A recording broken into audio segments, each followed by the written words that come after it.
In a sign of what's coming for America, our neighbors to the north are getting crushed by taxes, even as Canada's soaring inflation and house prices turn middle-class salaries into barely scraping by.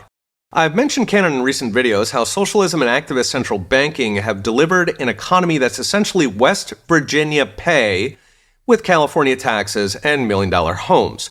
A recent survey from the Fraser Institute lists 24 ways Canadians are getting crushed. Starting with the fact that Canadian wages have been stagnant since 2016, that's 8 years, to the point the average Canadian now earns almost $18,000 less than an American.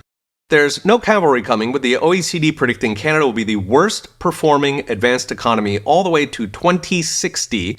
Note, the OECD includes some pretty lame company. Most of Europe is deindustrializing thanks to Greens in Ukraine.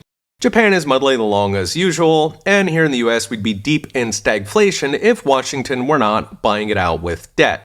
The worst of that bunch is like being the slowest runner at the body-positive marathon. Canada's actually been nosediving since 2014, when Justin Trudeau first came to power. Business investment tanked from 79 cents per dollar of salary to just 55, so that's down almost a third, as $285 billion of investment capital fled Canada, over $3 trillion in US terms.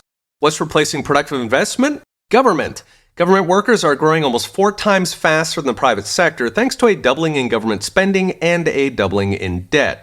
Canadian taxpayers are currently generously paying the salaries to 4.1 million government employees. That is equivalent to almost 35 million government workers in US terms. And that comes to 1 in 5 workers in Canada who are paid 31% more than the productive workers they force to pay their salary. In fact, the average Canadian now pays almost half their income to these parasites, more than Canadians spend on housing and food combined. As always, the bigger government gets, the worse it gets. It's most stark in government-run healthcare, which has completely collapsed since COVID, with notoriously long wait times going from 9 weeks to 28 weeks, even for, quote, medically necessary treatment. In fact, tens of thousands of Canadians flee to America or Mexico, paying cash out of pocket instead of suffering in bed for 6 months waiting on hip surgery. So what's next? Brought to you by Unchained.com. What's driving Canada's collapse is simple. Its government is taking over, and its environmentalists have turned into what Black calls a green terror, banning or taxing every productive sector of the economy, especially energy. To give a flavor, one study found environmental mandates alone add $55,000 to the cost of a new Canadian home. Now, Canadians can see what's happening. One poll found 74% think government is too big and they're being overtaxed, and they blame Justin Trudeau, who is currently among the least popular leaders on earth, even worse than Joe Biden. The one ray of hope is a federal election next year where apple-munching populist hero Pierre Poilievre is tipped to depose Trudeau.